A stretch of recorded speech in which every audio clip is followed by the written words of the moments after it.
In today's video, we're going to be talking about a commander deck I quite enjoy that got some huge boosts from some really good cards in Duskmourn. Here is my Mycotyrant deck profile.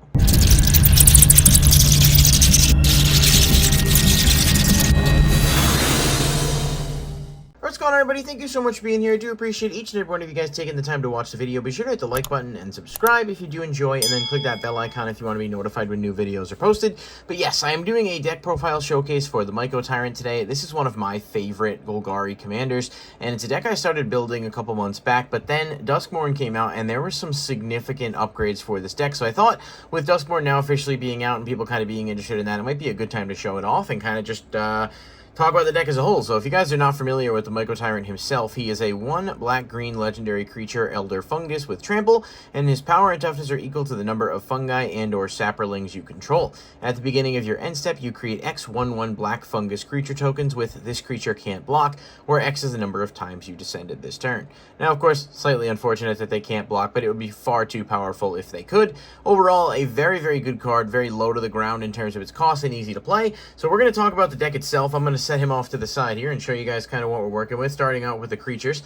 And I've gone ahead and sort of sorted them by mana curve for, you know, ease of following purpose. So Lana War Elves, Elvish Mystic, both pretty, you know, standard inclusions in most green decks here. Obviously, though, being able to ramp is important to kind of bring things out. Insidious Fungus, actually one of the new cards from Duskmourn. Really, really good card here. It's like Cankerbloom in a way, but I think it's a little bit better. So it's a 1-drop, you pay 2 and sack it, and then you can either get rid of an artifact, an enchantment, and then draw a card and put a land onto the battlefield. It's really good for ramp. It's really good at just getting itself engraved to have another, you know, target for descend. Overall, just really solid, you know, in every facet. Stitcher's Supplier is another 1-drop that's really good. Just a 1-drop that mills 3 when it enters or dies, so pretty solid there. And Snarling Gorehound. This is a 1-drop. Whenever another creature with power 2 or less enters, surveil 1. What's really fun about this is when your Mycotyrant gets going, you can mill like a bunch of cards because every individual fungus that appears on the field, you can surveil. So if you want to mill stuff and sort of stack your graveyard, you can do that. And then the last 1-drop we have is Utopia Mycon. Not my favorite card in the world, but you can sacrifice a sapperling to add a mana of any color, and then during the upkeep, it gets Spore counter. You can remove 3 to create a sapperling. It's just decent because it's a 1-drop fungus that does allow you some additional mana fixing. If it could sacrifice a fungus, obviously it would be much stronger, but I think at the time this card came out, there weren't fungus tokens or anything like that. I think that started with Lost Caverns of Ixalan, so it kind of makes sense why that's the way it is. Now, for the 2-drops, we've got a good mixture of things. Glowspore Shaman, just when it enters, you mill. Same here with Mire Triton, and both just are really good, cheap options to mill stuff. Perhaps the best, Aftermath Analyst. This is from Murders at Karlov Manor. It's just a really good card. When it enters, you mill 3, and then you pay 4 and sack it. Bring all lands from your graveyard to the battlefield tapped. So when you're milling as much as you are, this card can absolutely pop off. We've got a couple other lower. This is a 2-drop as well. Deathcap Marionette just mills 2 when it enters, but you do get, it has Death Touch, so that's a huge buff for it. Some other decent options for that. We've got Satyr Wayfinder, just another way to quickly get stuff engraved and get some land. And White of the Reliquary from Modern Horizons 3, just kind of sack stuff, search for lands, plus it gets a buff for creatures engraved, so it's pretty good there.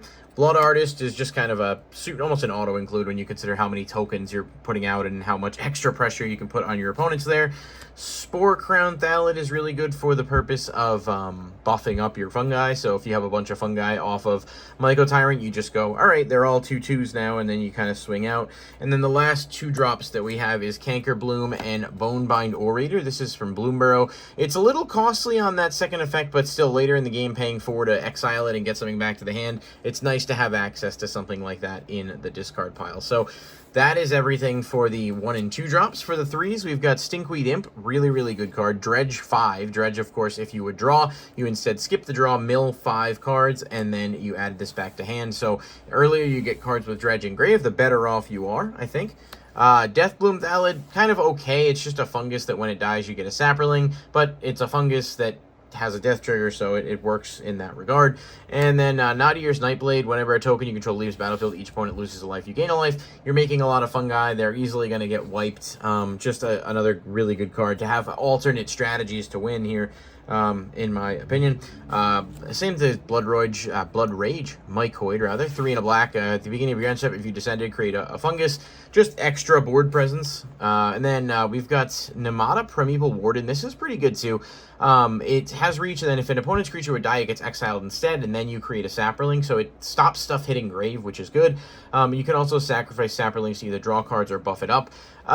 This isn't, like, amazing, in my opinion. It would probably, like, in this deck, I mean, it'd probably be one of the first things I would cut, realistically speaking, if I was going to add more, but it's pretty good nonetheless. World Shaper is extremely good here as well. It's a 4-drop. When it enters, you mill 3, if you want to, of course, and then when it dies, all your lands come back tapped. So between that and Aftermath Analyst, plenty of ways to do that. Mirkwood Bats just kind of falls in line with Blood Artist and Nadier's Nightblade, giving you some extra options there. These are all just pretty solid cards that do enough on their own to be viable, but also really work with the strategy. We've got Slimefoot the Stowaway here. Pretty good. When he dies, he deals, whenever a Saproling you control dies, deals 1 damage to an opponent, and you gain a life. And you can also pay 4 to create a Saproling. He's cheap enough. You don't make a ton of Saprolings in the deck versus, like, the Fungus, but there's still enough to do it. Eternal Witness, just kind of a green staple. And Nyx Weaver, another really good card here. You pay, 3, exile from Graven to bring any card back to your hand, so just really, really strong when you're milling everything. This one, Enduring Vitality, is another new card from Duskmourn. It is creatures you control have tap, add 1 mana of any color, and then it has Vigilance, plus it comes back as an enchantment. Really good because it makes all your fungi into mana dorks, so you can tap them to, do all kinds of stuff. And then we've got Synapse Necromage, just another, like, 3-drop. When it dies, you get 2 fungus. Not bad, not great, but it's solid for what it does for you. And then for another Duskmourn card, Overlord of the Baelmerk, just a really, really strong card, as all the Overlords are. But this is a 5-drop or a 2-drop, depending on if you cast it with Impending. When it enters or attacks, you mill 4 cards. Then you return a non-avatar creature from your or Planeswalker from your graveyard to your hand. So basically, the mill is great. You play this for 2, you mill stuff, and then you can get anything back that you've milled. And later in the game, if you can cast him for his full cost, that's fine. But as long as you're getting that extra, the option to do either or is what makes him really strong. And then I'll go a little faster here. It enters your Dryad, probably the best individual Saproling card in the game, just really strong. Vorinclex, wicked good here. You can obviously pay 8 sack it to mill 10, which is a huge fuel for your Mycotyrant. And the Gitrog Monster, I like this a lot too, because whenever a land is put into the graveyard from anywhere, you draw a card. So while you're milling, you still have ways to use this. Plus, it gives you extra lands, and you can sack off lands to draw, which then fuel your Mycotyrant descend effects. And the last 3, I've got Dreadhound, Golgari Grave Troll, and Scourge of Neltoth. Dreadhound's really good. When it enters battlefield, you mill 3, and then whenever a creature dies or a creature is put into a graveyard, each opponent loses 1 life from the library. So just a really strong card. It costs a bit, but there are plenty of ways to cheese them out. Golgari Grave Troll, the best. It's a dredge 6. That's really all that matters, obviously. And then Scourge of Neltoth, just, you can pay 2 mana and sack 2 creatures to cast it rather than paying its mana cost. So get rid of 2 fungi, bring it out. Pretty good. Pretty good. For the artifacts, we've got Lotus Petal. Obviously, with the new Commander ban list, a lot of stuff that's like low drop got hit, but this is still 0-drop, sack it, it fuels your descend, and you can get it back later. Soul Ring, just really good. These are super standard stuff in most decks of this nature. Skull Clamp is busted with the fungi. Felwar Stone, Arcane Signet, Lightning Greaves, just your general stuff.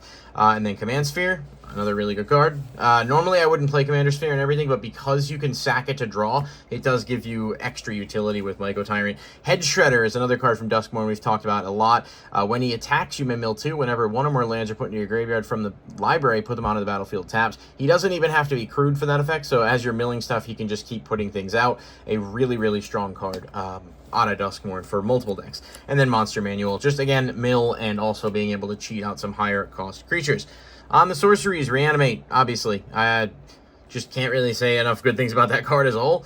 Sylvan Tutor, just really good. Search your library for a creature, reveal it, put it on top. We want to mill stuff, we get it there. If we want to draw it, we draw it.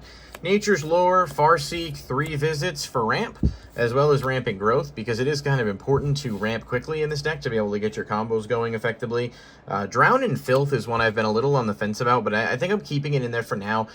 Choose target creature, put the top 4 cards of your library into your graveyard, then that creature gets -1/-1 until until end of turn for each land in your graveyard. So good for milling, and that's kind of important. Victimize is an insanely good card. You choose a creature, sack, and then bring the 2 back, and then Buried Alive. Just search for 3 creature cards, put them in your graveyard, and shuffle. We have tons of stuff we don't want to draw that we either want to mill or get engrave, and Buried Alive gives us a very, very easy, kind of cost-effective way to do that without having to worry too much about it. So, on to the sorceries. So, we've got Saproling Symbiosis here. This is just a pretty good card overall. It costs 4, but you get a green Saproling for everything you control, and you can cast it with Flash if you pay 2 more. I haven't really ever had that come up. For enchantments, we've got Fungal Plots. This is another good way to create Saplings by getting stuff out of grave, as well as draw power. Ripples of Undeath out of Modern Horizons, a really good card as well, just for the mill purposes. And then Insidious Roots, I didn't realize those weren't visible. Insidious Roots, another really good card here. Creature tokens you control add 1 mana of any color. Whenever one or more creatures leave your graveyard, you create a 0/1 green plant creature token, then put a +1/+1 on each plant you control. And we've got Moldavine Reclamation, probably just one of the best enchantments for Golgari. And the last enchantment here is Walk-in Closet, Forgotten Cellar, also from Duskmourn. It's a Crucible of Worlds on the left, basically, and then this allows you to play stuff from your graveyard this turn. So anything in grave we can cast during the turn this door is unlocked. Just overall a really, really good card for this deck. Kind of standard stuff. And then for the instance, Village Rites, pay 1, sack a creature to draw 2 cards. Pretty easy when you have the fungi, but sometimes you can sack something that'll have a death trigger. Worldly Tutor, really good as well. Entomb, I'm not really reinventing the wheel here, like I said, with the instance. Dark Ritual, again, just another really good ramp card. And then just some protection. We've got Heroic Intervention. We've got Grisly Salvage, which is very, very good. Look at the top 5, put a creature or land, put the rest into the grave. And then Assassin's Trophy and Beast Within. Good board wipe, you know, not board wipe, but like creature removal. Obviously, you can play stuff like Damnation as well. You know, you got to be kind of selective. And then for the lands, I'll go through these kind of quick, but in case people want some ideas, I've got Bajuka Bog, Command Tower. Echoing Deeps is from Ixalan, and it enters as a copy of a land card in a graveyard, except it's a cave. So, like, it can enter as a copy of, like, a fetch in your grave or something, or it could enter as a Bajuka Bog again, etc. So it's a good utility card that allows you to do that. Reliquary Tower, Pendlehaven, really good here. Your 1/1 creatures that you target with it can get +1/+2 until end of turn, so you can buff up a fungus. Shifting Woodland with Delirium, really good, becomes a copy of a permanent in grave. Just really good card for Modern Horizons. And then I have 4 swamps because we have a lot of dual lands here that'll give us stuff that we need here. And then we have, you know, 4, yeah, and you can obviously like interchange these what you need here. I got 5 forests, and then, oh no, I'm sorry, 7.